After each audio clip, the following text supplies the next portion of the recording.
ಇದು ವಿಶೇಷವಾದಂಥದ್ದು. ಸಾಕ್ಷಾತ್ ಮಹಾಲಕ್ಷ್ಮಿ ಮನೆಗೆ ಅಥವಾ ಅಂಗಡಿ ಎಲ್ಲ ಕಡೆ ಸೇರುವಂತಹ ಒಂದು ದಿನ. ಅಂದರೆ ನಾವು ಬರಮಾಡ್ಕೊಳ್ಳೋದಕ್ಕೆ ರೆಡಿಯಾಗಿರಬೇಕು, ನಾವು ಸರಿಗಿರಬೇಕು. ಆವಾಗ ಯಾವತ್ತೂ ಅಷ್ಟೇ ಬಾಗಿಲು ತಟ್ಟದಾಗ ಮಹಾಲಕ್ಷ್ಮಿ ನಾವು ಬಾಗಿಲು ನಿಂತಿರಬೇಕು. ಬರ್ತೀನಿ ಬಾಗಿಲು ತೆಗಿತೀನಿ ಅಂತ ಹೇಳ್ಬಾರ್ದು. ಅದೇ ರೀತಿ ಈ ದಿನದಂದು ಸಹ ಆ ತಾಯಿ ಮಹಾಲಕ್ಷ್ಮಿಯು ಧನಲಕ್ಷ್ಮಿಯು ಮನೆಗೆ ಬರ್ತಾಳೆ ಅನ್ನೋದೊಂದು ವಿಶೇಷ. ಅದೇ ರೀತಿ ಅಂಗಡಿ ಮುಂಗಟ್ಟುಗಳಾಗಿರ್ಬೋದು, ಪ್ರಮುಖವಾಗಿ ಯಾರೆಲ್ಲ ದೊಡ್ಡ ದೊಡ್ಡ ಮರ್ಚೆಂಟ್ಸ್ ಇರ್ತಾರೋ ಇವರೆಲ್ಲರೂ ಸಹ ಈ ಅಮಾವಾಸ್ಯೆ ದಿವಸ ಪೂಜೆ ಮಾಡೋವಂಥದ್ದು. ಅದರಲ್ಲೂ ಈ ರಾತ್ರಿ 12 ಗಂಟೆ ಈ ಸಂದರ್ಭದಲ್ಲಿ ಜಾಸ್ತಿ ಪೂಜೆ ಮಾಡ್ತಾ ಇರ್ತಾರೆ. ಏನೋ ಅಂದರೆ ಯಾಕೆ ಅಂದರೆ ಈ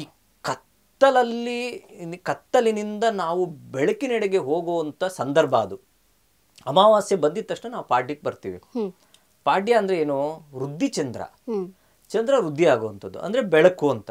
ಸೊ ನಾವು ಏನು ಕಂಡಿದ್ದೀವೋ ಕತ್ತಲೆಲ್ಲ ದೂರವಾಗಿ ಪ್ರಜ್ವಲಮಯವಾಗಿರಬೇಕು ನಮ್ಮ ಮನಸ್ಸು, ನಮ್ಮ ಅಂಗಡಿ, ನಮ್ಮ ಎಲ್ಲವೂ ಸಹ ಅನ್ನೋ ಕಾರಣಕ್ಕೋಸ್ಕರ ಈ ಅಮಾವಾಸ್ಯೆಯನ್ನು ನಾವು ಆಚರಣೆ ಮಾಡಿ ಅವತ್ತು ಮಹಾಲಕ್ಷ್ಮಿ ಧನಲಕ್ಷ್ಮಿಯ ಪೂಜೆ ಮಾಡುವಂಥ ಪ್ರಕ್ರಿಯೆ ಸಾಕಷ್ಟು ಪ್ರಾಂತದಲ್ಲೂ ಸಹ ಇದೆ.